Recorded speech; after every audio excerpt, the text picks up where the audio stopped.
Hello everyone. Philidor like to say that pawns are the soul of chess. And we are going to look at a brief analysis by Francois Andre Danikin Philidor. Alright. Uh, from 1749.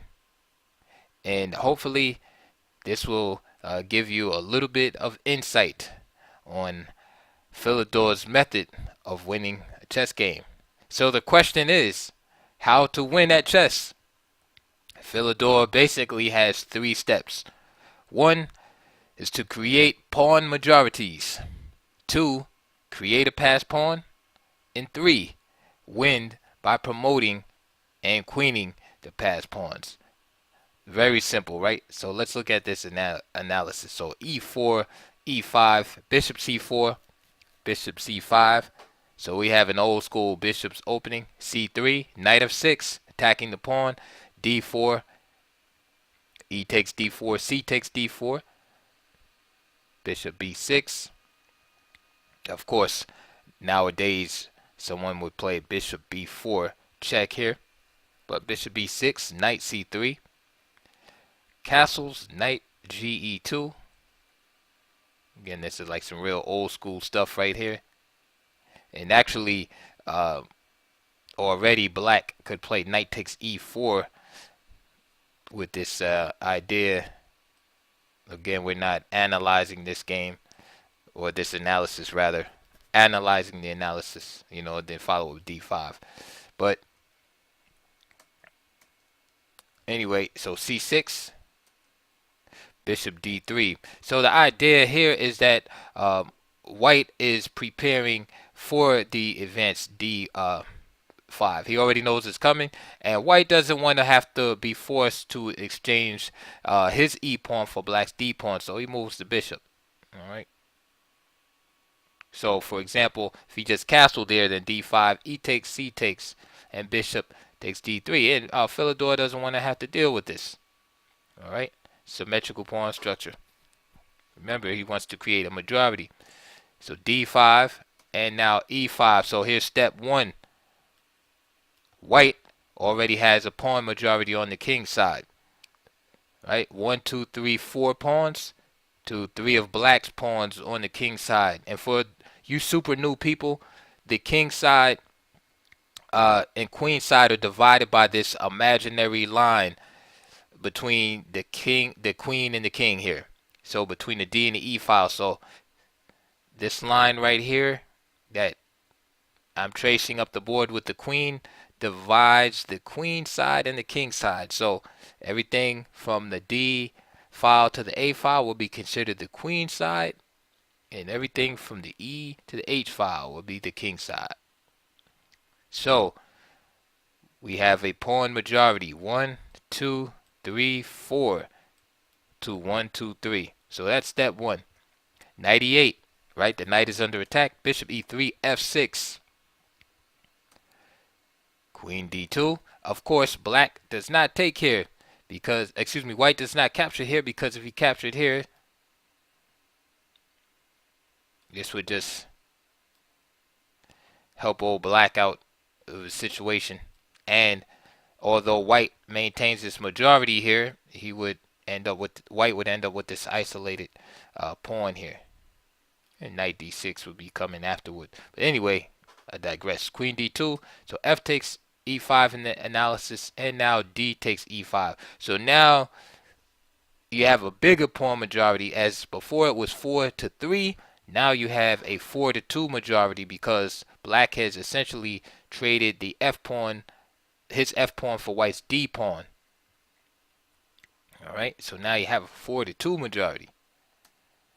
Bishop e6, and here we have this theme of blockading the passed pawn, right? Way before Nimzovich. All right, Nimzovich was just the one that happened to crystallize the ideas in writing, but these players knew these ideas. Knight f4. All right, again fighting against the blockader. Queen e7. Bishops come off the board. Castles. Knight e7. Knight takes e6. Queen takes e6, and white has made progress because the queen is not the best blockading piece, right? You don't want to have a a top ranking um, official in your army, right, doing the most menial task. So blockading is a task for lower rank. So the fact that white has his queen blockading, that's good for black. So f4, right, pushing the majority now, right? So the majority was created, right? That's step one, and now we push the majority.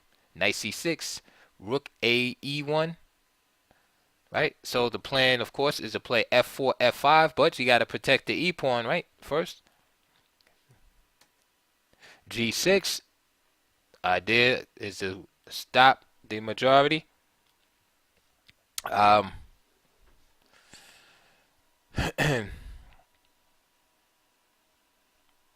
and I always say, if you look at my other videos, that uh, if you can stop the pawns, right, fix them, then they become liabilities for the person that has the pawns. So the person that is pushing the pawns wants to keep them moving, keep them active, and they're dangerous.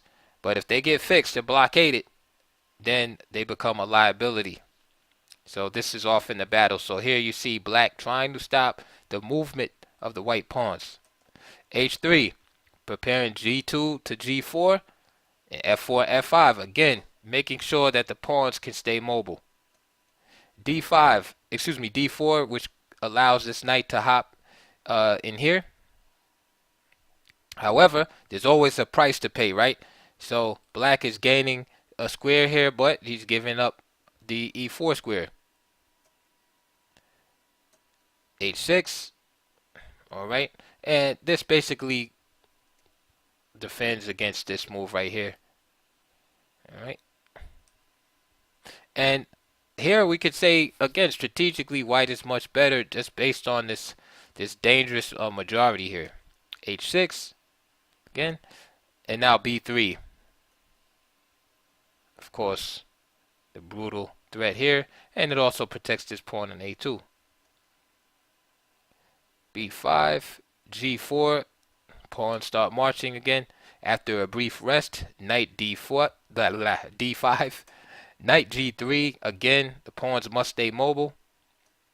Knight E3, and the knight is very strong on E6 and usually is worth a rook. Rook takes E3, D takes E3, Queen takes E3, and Rook takes A2. Again, fortifying the E5 pawn and protecting it so that this advance can be made. Queen takes B3,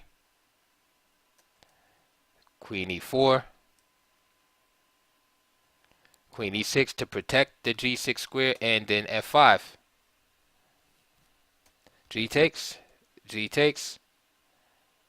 Alright, and now you have two connected pass pawns which cannot be stopped easily. Queen D5, Queen takes, C takes D5, and of course you see black's pawns are a mess. Bishop takes B5. Alright, and now, of course, step 3 is the promotion of the passed pawns, right? So what do we do first, ladies and gentlemen, and girls and boys? First, we created a pawn majority. Second, right, we pushed the majority, right? And now we are going to promote. That's the plan. Notice how the bishop positions itself to take over the light squares so that the pawns can continue to push. Remember, it's all about mobility at this point. The pawns must be able to move. If they get blocked or fixed at any point, right, they can become targets of attack. And this is exactly what black wants to do, is fix these pawns. So knight h5, again with the idea, always got to protect that lead pawn. Because if you want to stay mobile, you have to protect this pawn. This pawn couldn't be advanced before because the king would just capture it. So knight h5 protects, rook g8 check, bishop g4, knight d2, and now the pawn can advance. King g6, f7, Rook F8.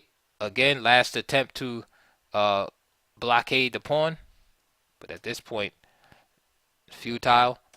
King G7. Bishop H5. And again, the pawn is protected. And that in the analysis, as there's no proper defense against E7. Okay, so that was like a old school analysis from 1749, and it's very clear on how to create pawn majorities, and then from the majority create passed pawns, and then how to promote the passed pawns. I hope you enjoyed that. Please check on the links below. Support my channel via donations, and also there'll be some videos and DVD links, and hopefully you enjoyed the video, and I would like to hear from you in your comments, and I'll see you guys on the next video.